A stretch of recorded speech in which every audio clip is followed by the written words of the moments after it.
and welcome to Mandobug Crafts, episode 103. What's up, everybody? My name is Amanda, but you may know me on the internet as Mandobug, and this is my channel here on YouTube where I talk about the things that I have been making. Starting out the show with something I've learned. This week, my weaving adventure has continued. I actually kind of finished my first project. Kind of, not really. So, I'm following the Floor Loom Weaving Craftsy class, and in this class, they have you do multiple projects in one warp. So, I'm still weaving on that same warp. I can't take my project off and wet finish it. I mean, I guess I could if I wanted to re-tie on and everything, but I don't want to mess with things. They're looking good right now. So, the first thing that the class has you weave is a little throw pillow cover in 3 different weaving patterns. So the very first one you start out with is a 1-3 twill. Now, I really like the way this one looks, but the way that it works is you kind of have to do this thing where you catch your weft on the ends, otherwise you end up with these weird loops. Not a big fan of that, but I do like the way that it looks, but it does mean that I'd have to learn an extra technique if I wanted to try to make a scarf out of that fabric or something, because the edges are just not pretty. And then after you do a couple inches of 1-3 twill, you move on to plain weave, which makes a decent nice edge if you're consistent at weaving. I do my best, but I'm still learning. I'm getting better. But yeah, so the plain weave looks nice. What's interesting about the difference between the 1-3 twill and the plain weave is how much of the warp you see versus how much of the weft. So with the 1-3 twill, only 1 out of every 4 strands of the warp is actually above your weft. So you're hiding 3 out of 4 strands of your warp threads. So you see a lot of what you're going back and forth with, whereas with the plain weave you're only hiding every other, so it's about 50-50 how much you see the warp and how much you see the weft. So that's been really cool to kind of look at. And then after you do a couple inches of that, you do a couple inches of half basket weave, which just looks like an elongated plain weave to me, elongated widthwise. But again, I guess technically it is, because you're over 2 and under 2. But anyway, instead of over 1, under 1 like the plain weave, you're over 2, under 2. So yeah, so far I've been loving weaving. I went up to Lori's house really early Black Friday morning. That's what it was. I got up there at, I think 6:30 or 7, I don't remember anymore. And I think I wove for like 6 hours. Not straight, but because we had, a little pumpkin pie break, and we did a lot of chatting. It's not very often that I actually get to go hang out with Lori without the kids with me, and we were chatting, and we're like, why don't I just go up before they even wake up? So that was a lot of fun, and I had a blast, and I'm hooked on weaving. So I'm really excited to get back up there again and keep working on my second project, which I have started the second project. I think the whole project is in the same weave, but you're changing colors. I don't even remember right now. I'll talk about it next week. But yeah, so that's something that I've learned this week. Moving on to finished objects. I finished that cowl I told you guys I was going to make. So this is the one that I finished last week out of snowballs. They're still damp. So I did go get buttons for them, but I realized I didn't block them. So they are still damp. They're still drying after being washed. But I did want to tell you, I talked to Kat, the dyer behind Cattails Yarn, and found out why this colorway is called Snowballs. She actually ice dyed this, where you put ice over the yarn and then sprinkle the powder on top.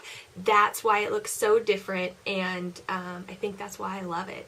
So that's why this is called Snowballs.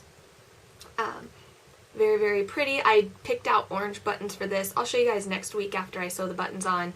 I guess it's not really fair to call it finished objects then, but oh well. The ends are woven in and they're blocked, but technically I guess they're not finished.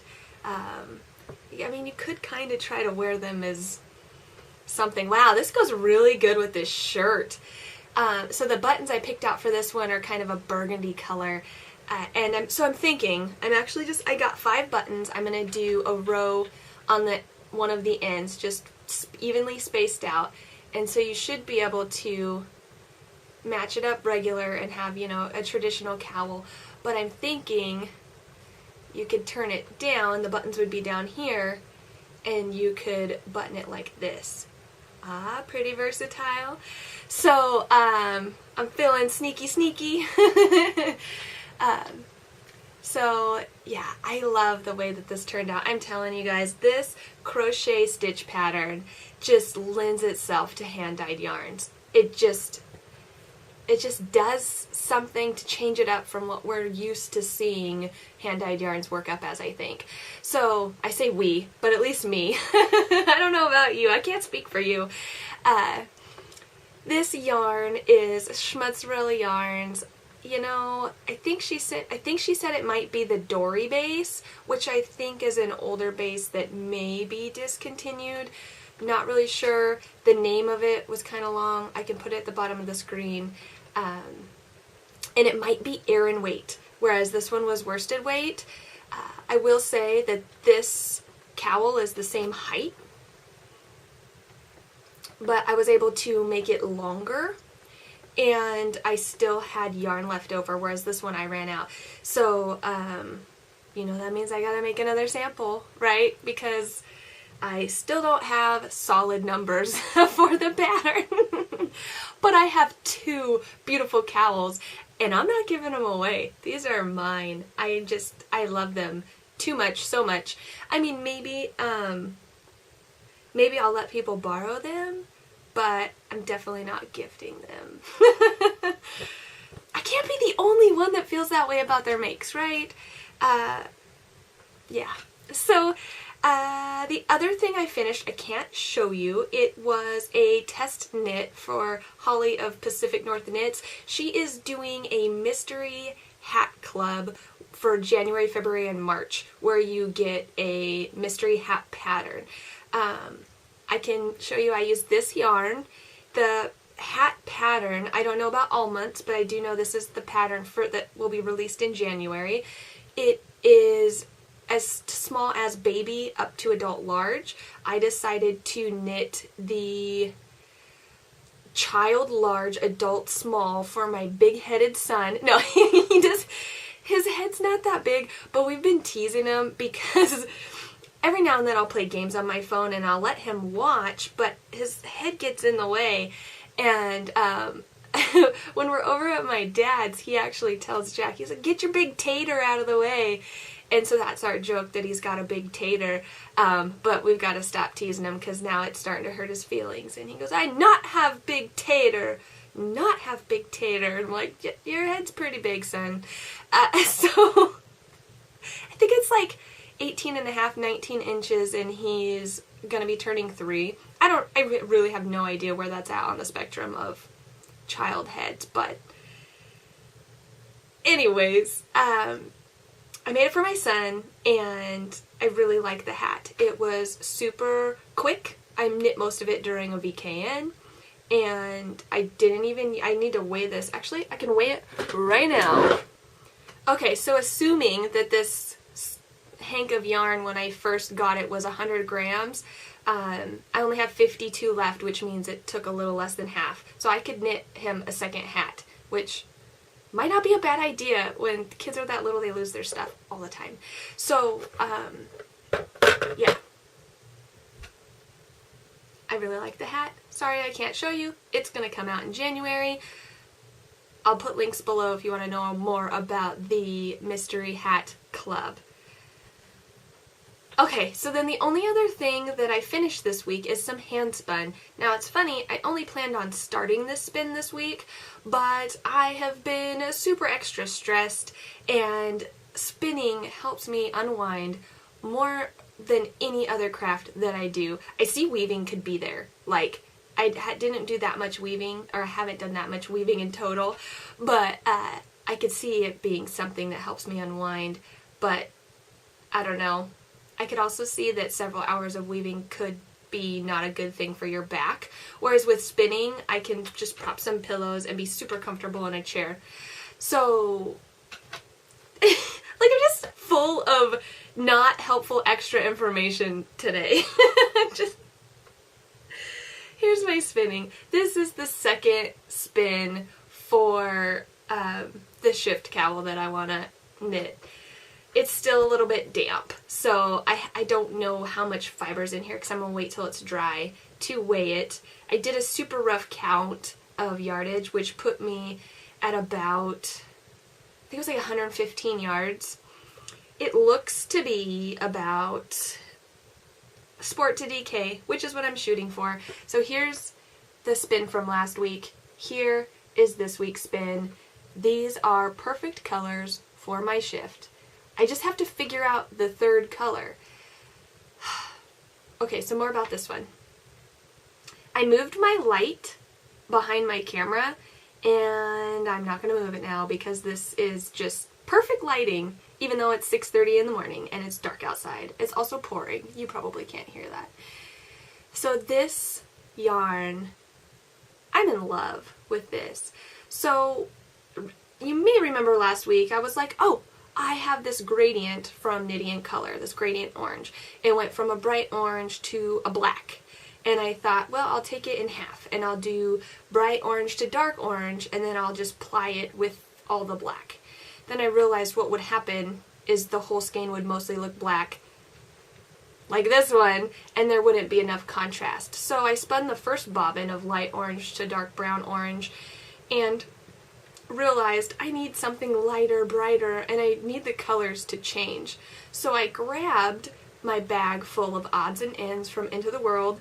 I had spun up like a couple of them and made mini skeins, but I still had quite a bit of them left. So I took 5 of the odds and ends that were kind of in the similar color family and just spun them straight and then plied them with the yarn. So overall, the yarn has that orange cast, that bright orange to dark brown orange cast, and you can see it, like the brighter orange is here, the dark brown orange is here, but then it also has just random color changes throughout it. I mean, the colors I plied it with were anywhere from, you know, light blue to dark green to, like, there's even some magenta and several shades of blue, several shades of green, so even some pink.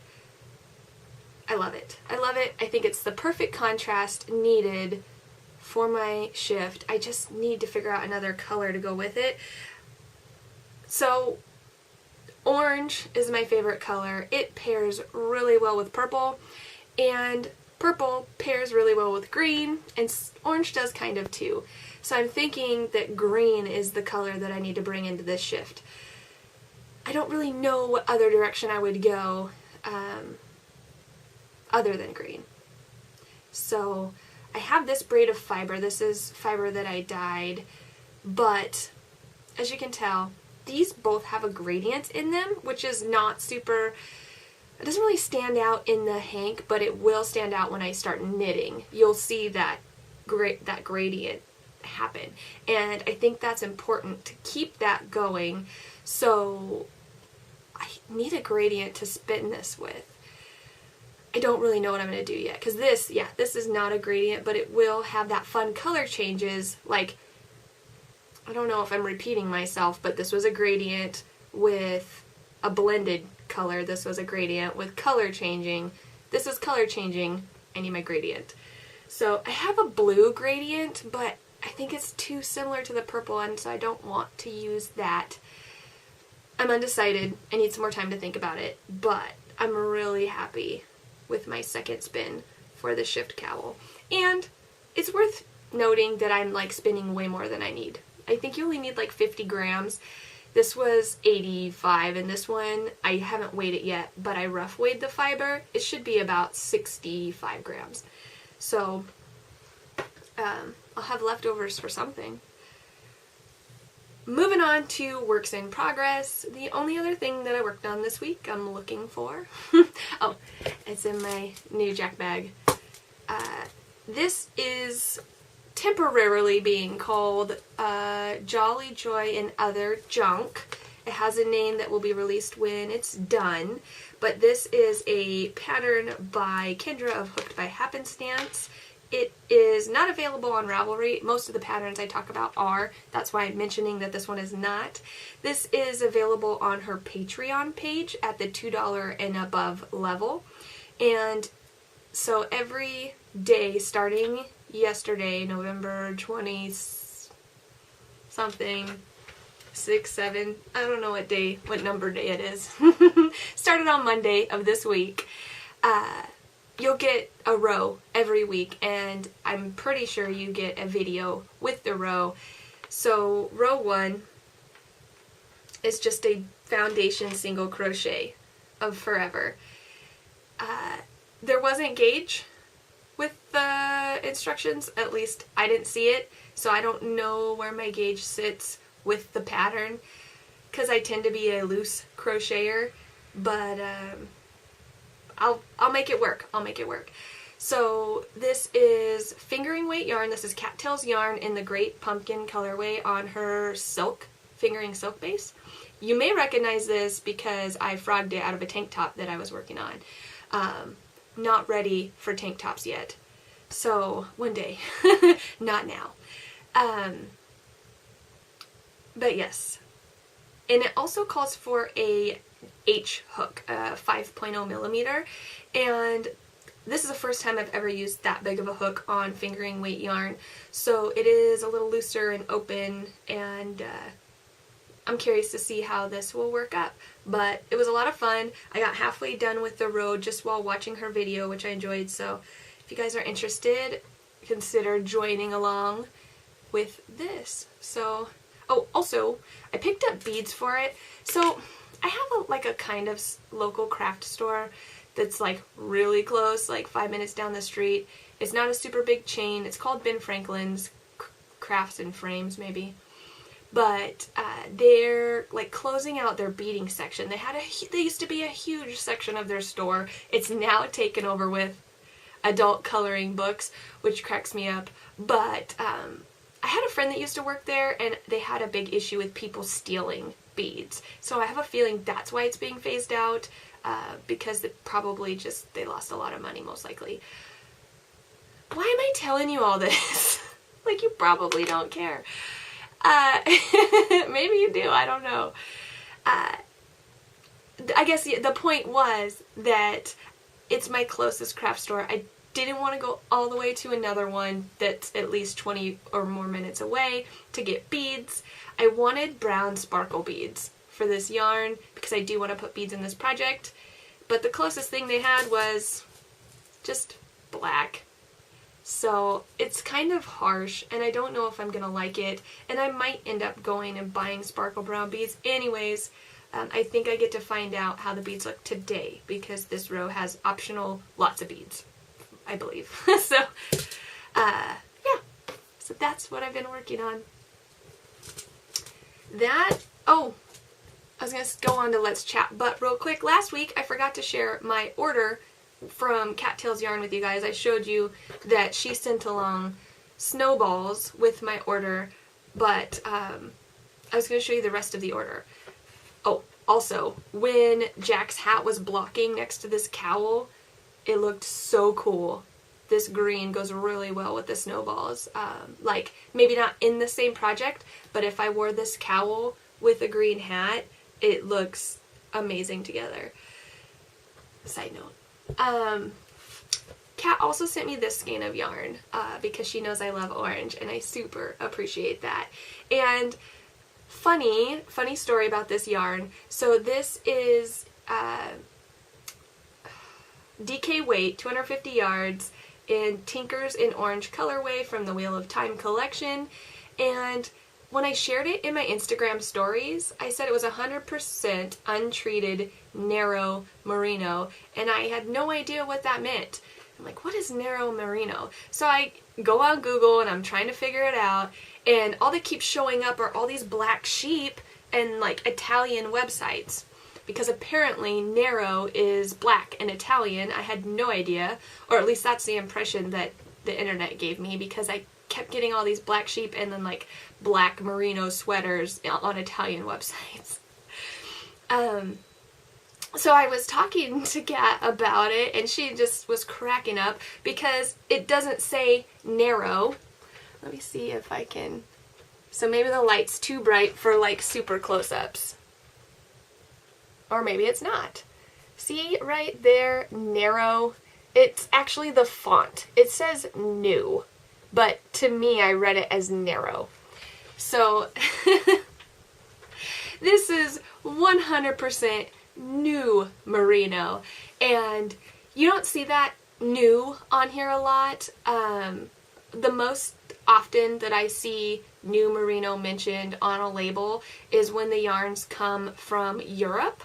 I think it's because there must be something going on over there where merino, like recycled merino, is used in yarn. So companies are stating that they're not using recycled merino, they're using new merino. I've also seen it as virgin merino. So that's what that means. Not narrow. It's not black. So anyways, I've got this yarn and I'm going to save it. I believe I've agreed to use this for another test knit. So, but what I actually ordered... So, I've shown this on the podcast before, this yarn. This is Cattail's yarn on her Super Sparkle Silver Stellina sock base. This is part of the Mythical Creatures collab that we did where she dyed the Mermaid Song yarn and I made a little purple seashell that goes with it. And I started crocheting this into a scarf that was like lacy and looked like a mermaid tail. I got halfway through the scarf, decided I wanted to change some things, frogged it, and then I never remade it because I didn't like how variegated this was in the lace. I wanted it to be more solid for that pattern, so I changed my mind. And instead, I've got an idea for a large wrap, which meant I needed another color. So I asked Kat to match. I don't know if you can see that dark purple speckle in there. I said, hey, can I custom order a matching dark purple to go with Mermaid Song for this wrap that I want to make? And she came up with this. So I'm really excited to put these two colors together. I also got it on the Super Sparkle base. I think that these are going to be exactly what I have in mind. And Kat ended up making this a permanent colorway, or permanent for now, I should say. This is the Mogadine colorway from the Wheel of Time collection. I'm still listening to the Wheel of Time. I'm only on chapter 9, I think, of the first book, which is The Eye of the World. Mogadine's not in here yet, but I guess she's like a spider-like woman. Pretty sure she's evil, so I like the idea of that. So I'm very excited to get to swatching with those eventually. I've got them in my Tim Burton bag for now. So that's all the crafty stuff that I wanted to talk about this week. Other than that, we can move on to Let's Chat. So I already told you I've continued listening to the Wheel of Time. I haven't listened a whole ton this week, just a little bit in the evenings. And then other than that, we went to a local Christmas tree farm and we got our Christmas tree. And Emily really wanted a pink tree this year, and I don't like pink, like at all. So, I mean, I guess sometimes I like it, but I mostly don't. So, you know, I did what a good mom does, and I agreed to let her get some pink decorations for the tree, because for the last 5 or 6 years, I've had a blue tree. So my favorite winter aesthetic is snow and snowmen and, you know, all things cool and blue. So our tree has always been snowflakes and blue and silver, and it's about time we switched it up. And so Emily went and picked out pink and gold. So our tree is pink and gold, and as much as I don't care for pink, the tree's really cute. I tried to help her pick out things that kind of matched. It's very pink, very sparkly. I do like sparkle. It's just weird that the tree, to me, is like the fanciest looking tree that we've ever had. And I think it's just all the glitter and possibly the pink, or maybe it's the gold. I'm also not a big fan of gold. I feel like there's people in the world that are either silver or gold. Like, most people aren't both. And I am a silver person. So, but gold looks fancy. I don't know. I don't know what it is. But yeah, so that's all I got for you guys this week. I hope you made some good progress on whatever it is you're making while listening to me today, and we will catch up next week. In the meantime, happy crafting! Bye!